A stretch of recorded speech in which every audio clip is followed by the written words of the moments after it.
안녕하십니까. 조세 전문 변호사 고성치입니다. 여기는 노들역 부근에 용이 띠놀고 봉이 높이 나른다는 용양 봉저정 공원에 나왔습니다. 참 이름이 힘듭니다. 말하기가. 여기가 정조가 수원 행성을 11년 제위 동안에 13번을 다녔다고 그럽니다. 그 다녔던 길이 바로 이 길입니다. 배를 800대를 이렇게 모아가지고요.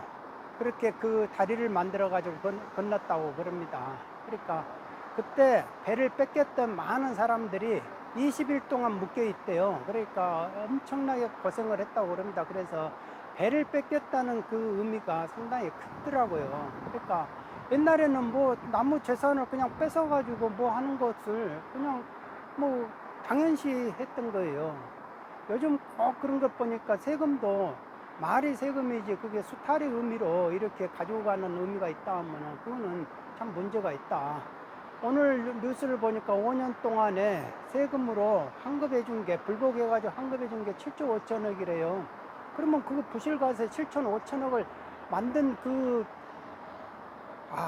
사회적 비용이 얼마나 큽니까? 그러니까 이런 부분들을 제가 항상 말을 하는 거고, 국세청에게.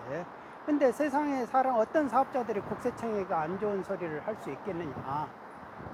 저는 세금 사건을 해보면서 참 그 가공세금 계산서라든지 이런 거, 그리고 세금으로 이렇게 과세돼 가지고 부실과세로서 억울하게 이렇게 생각하는 사람들, 그리고 대법원까지 가야만이 5년 동안에 풀어지는 그런 사건들을 많이 해봤는데요. 제가 그래서 자꾸 하는 겁니다. 아버지가 엄청나게 고생한다는 거예요. 아버지가 왜 술을 먹고 막 힘들어 하겠습니까? 사람이 보면 왜 그렇게 술 먹고 막 자꾸 그러냐고 이렇게 하지만은 아버지가 힘들어서 그래요. 세상 살면서 이 가정을 건사하고 자식들을 다 처자식을 먹여 살기 위해서 얼마나 힘듭니까? 누가 무에서 유를 창조해야 되는데 호주머니에서 누가 남의 땅 파면 돈 나옵니까? 그런데 내가 남한테 거짓말 안 하고 범죄 행위 안 저지르고 사기 안 하고 그렇게 안 하고 정직하게 돈 번다는 것이, 그게 제가 볼 때는 수행자다. 진짜 어떤 뭐 부처님을 달리 다른 데서 모실 것이 아니고 진짜 그런 분들이, 우리 아버지 그렇게 정직하게 사시는, 선하게 사시는 분들이 진짜 그런 아버지들이 부처님이시다. 저는 그런 생각을 해봅니다. 그런데 그렇게 한평생을 그렇게 열심히 살았는데, 조직을 위해서 살고 조직에 매여서 살고 뭐 그렇게 해서 다 내 가정을 위해서 그 목적 의식 때문에 살았는데 나중에 보니까 우울하대요. 정년을 하고 나면 그렇게 우울하다고 그럽니다. 왜? 처자식이, 그러니까 배우자나 내 자녀들이 나를 그렇게 인정을 안 해주는 거예요. 그리고 내가 뭐 아무것도 없이 이렇게 일하다가 집에 있으면은 너무 이렇게 무기력해진다라는 겁니다. 그러니까 이 배우자나 이런 자녀들이 무시를 하고 이러니까 내 자신이, 내 인생이 도대체 왜 이런가라고 해서 그게 무기력해지고 우울증이 온대요. 그러니까 우울해지니까 오늘같이 이렇게 끝은 비온 뒤끝이 얼마나 이렇게 하늘이 좋습니까? 이 하늘을 봐도 좋다 이런 말이 안 나오는 거예요. 감탄사가 안 나오는 겁니다. 그러니까 그게 참 괴로운 거죠. 그러니까 모든 세상을 보는 그게 내 마음에서 이루어진다 하잖아. 내 마음에서. 그러니까 내 마음이 우울해 버리니까 이 세상이 이렇게 밝게 못 보인다. 오늘 뉴스를 보니까요, 또 황혼 이혼이 그렇게 많이 늘었대요. 황혼 이혼이 그렇게 많이 늘어가지고 그 평생을 그렇게 열심히 가정을 위해서 살았는데 그 대가가 결국 이혼으로 끝난다라고 생각하니까 남자의 황혼의 노년의 자살률도 상당히 높아졌다라는 겁니다. 그러니까 이게 인생관이 참 그런 것 같아요. 우리가 너무 열심히 일하는 것도 좋지만은 그 가정을 건사한다는 그 자체만으로 거기가 인생의 목적이 아니다라는 겁니다. 그러니까 우리가 장발장에서 이렇게 쫓아다니는 자베리 형사가 있지 않습니까? 자베리 형사가 나중에 자살하잖아요. 자기 인생관이 무너져 버렸을 때 그 다음 세계관이 딱 와야 되는데 그게 단절이 돼 버리는 거예요. 그러니까 그래서 이제 자꾸 윗분들이 고위공직자 윗분들 은퇴하신 빨리 은퇴하신 선배들이 야 취미를 가져라 그런 것도 공직하고 그리고 내 조직 생활하고 이렇게 정년하고 노후 생활이 이렇게 단절이 돼 버리면 안 된다라는 걸 항상 말씀을 해주는 거다라는 겁니다. 그래서 항상 성현들이나 현자들이 말하는 게 인생이라는 게 전체지 내가 어느 한 곳에 매여가지고 그게 전부가 아니다 라고 하는 겁니다. 그러니까 인생이라는 거를 전체를 보고 우리가 살아야 된다. 배우자하고 자녀와의 관계도 다 각기 인연 따라서 서로가 만났을 뿐이지 그게 내 배우자 내 자식 이게 아니다 라는 겁니다. 내가 내 인생은 내가 살아가는 거 각자 자기가 자기 갈 길 어차피 여간에 나그네 아닙니까? 그러니까 각자 자기 갈 길을 가는 사람들이다. 그러면은 도대체 내가 인생을 왜 사는가? 내가 왜 인간 몸 가지고 태어나가지고 도대체 죽으면 또 어디를 가는가? 살기 위해서 지금 내가 이 돈 버는 것에 그 목숨을 걸어야 될 일이 아니다. 목숨을 걸 일이 아니다.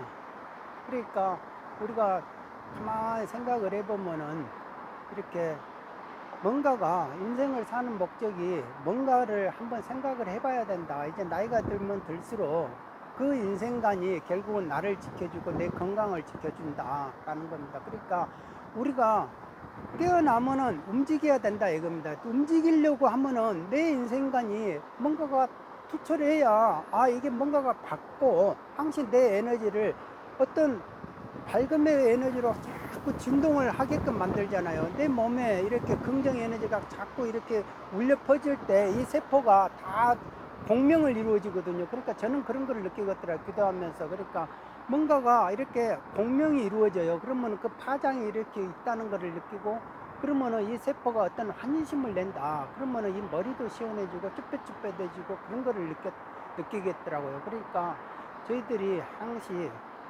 이 돈 하지만은 그 돈이 내 인생을 전부 해결해 주는 것도 아니고 내 건강을 해결해 주는 것도 아니다. 돈 벌려고 열심히 했다가 나중에 보면은 살만하니까 암 걸려서 죽는다든지 아니면은 살만하니까 이제 배우자가 나를 배우자와 갈등이 심해가지고 이제 헤어진다든지 자녀들은 나를 또 어떻게 취급해 줄지 대우해 줄지 그런 걸 모르잖아요. 그러니까 결국은 자기가 자기 자신의 인생관을 가지고 어차피 인연 따라서 만나가지고 인연 따라서 살았다 생각하고 내가 내 갈 길을 가는 것이다 할 때는 내 인생관이 어디서 왔고 어디로 갈 것인가 그거를 이제는 말년에 생각을 해봐야 된다. 그게 바로 우리가 생각해야 될 인생관이고 인문학이다 라는 겁니다. 그러니까 물질도 중요하지만 물질이 전부가 아니다. 종교도 중요하지만 또 종교가 종교를 어떻게 했든지 자기가 긍정 부정을 긍정으로 만드는 그 계기가 주어지는 건 맞으니까 그런 부분에서 우리가 많은 거를 이제 고민하고 생각을 하고 개념 정리를 해야 된다. 세상 바라보고 세상 이야기하고 사회 이야기하고 이런 거는 이제 그만큼 했으니까 이제 됐고 이제 우리가 남은 인생은 내 이야기를 할 줄 알아야 되고 내 마음을 내 자신을 성찰하는 이 세계가 아주 무궁무진하고 보이지 않는 세계가 크다 하니까 그런 세계를 한 번씩 더 접목하고 그래야 되지 않는가. 그렇게 됐을 때 생사가 없다라는 그런 경지를 느껴보지 않을까. 그러면 내가 마지막에 죽을 때 좀 이렇게 편안하게 죽을 수 있지 않을까. 그리고 죽음을 그렇게 기쁘게 소풍 오듯이 이렇게 맞아들일 수 있지 않을까 그런 생각을 해봅니다. 최근에 저한테 상담하러 오셨던 3개월 된 시한부 인생에 된 어느 이제 여성분이 61세였는데 이제는 돌아가셨을 것 같네요. 이제 소풍 가듯이 그렇게 가고 싶다 그렇게 말씀을 하시더라고요. 좋은데 가셨길 바랍니다. 오늘은 여기까지 하겠습니다. 구독자 여러분 모두 건강하시기 바랍니다. 감사합니다.